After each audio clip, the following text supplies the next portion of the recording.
Hello and welcome to TFN Repairs. I wanted to give you an update regarding those two Game Boys. I revisited them off camera. I made some progress. I cleaned the game cartridge with IPA. Thanks to Hotcows for the tip. I put some IPA on a cotton swab.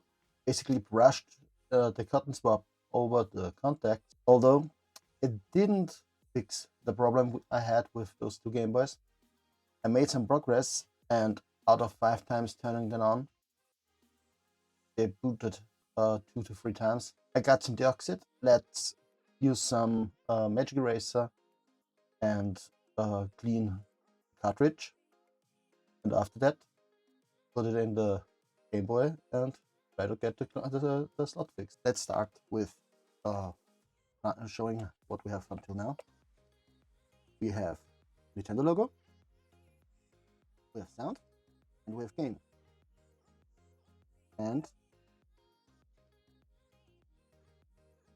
we have somewhat working contacts. Let's try the other one.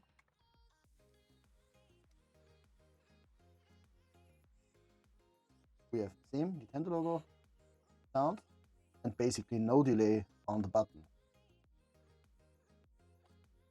If I move back to the other one, does it work?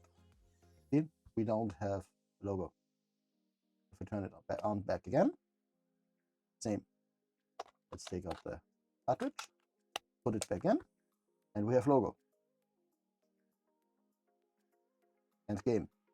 So I will open up this game, put some deoxit on, and let's see what we can get off this contact. Let's open up the game. Yeah, those contacts are pretty warm. Let's put the game aside and put some deoxit on and see if we can get remaining discoloration off. We don't need much of the deoxit, just a few drops. Spread it out with the cotton swab. That's about it. And use the magic eraser, get rid of the remaining deoxit. Holy. Just using the cotton swab. And remember, I already used IPA to clean this up. Look at that. How dirty it is. So let's use the nano sponge, which is basically nothing else than magic eraser. Wow. How dirty this one is. Well, let's put some deoxit on again. According to JFIXX, you just put some deoxit on, spread it, put it back into the cartridge, and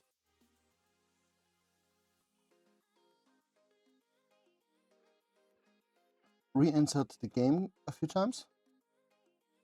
Don't know if I shouldn't keep cleaning. And I look at the cotton swab. Wow, still dirty. Nah, lots better. Even shiny. So, just a bit. Deoxit, not much. Yeah, I know there's already a lot on it. Gentle while spreading. Put the game back together. So, batteries up. I don't want to cause a short circuit or something. And basically, insert and reinsert a few times.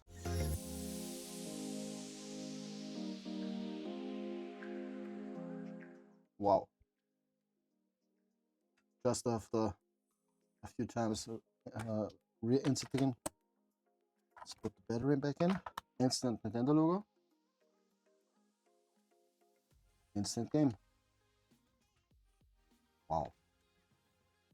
The contacts need to be replaced. They are so worn off, they don't even touch the pad. So let's do the same with the other Game Boy.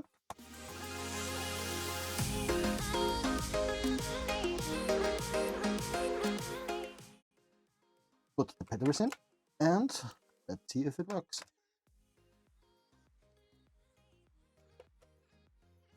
Instant Nintendo logo. Instant game. So now let's try the other one again. Instant Nintendo logo and sound and instant game. Now, and on side note, inserting the game cartridge into this one was quite hard. And now there's almost no resistance. Now let's see. It's a Nintendo logo. And sound and game. Amazing how much difference cartridge contacts can make. I just wanted to post a quick update since I didn't have the deoxit in time for the first video, for the second video. It pumped me out. I didn't get those two working with the video. Thanks to Hotcows again, and of course JFIXX, who gave me quite a lot of help regarding this problem. This also makes 3 out of 7 fixed. I already disassembled the next Game Boy. Just for the shell, I will retro-practice this shell over the weekend. I want to use this one for the totally corroded Game Boy, which we will, as promised, repair on live stream. In the meanwhile, hit the like button, please subscribe, and turn on the bell. See you in the next one.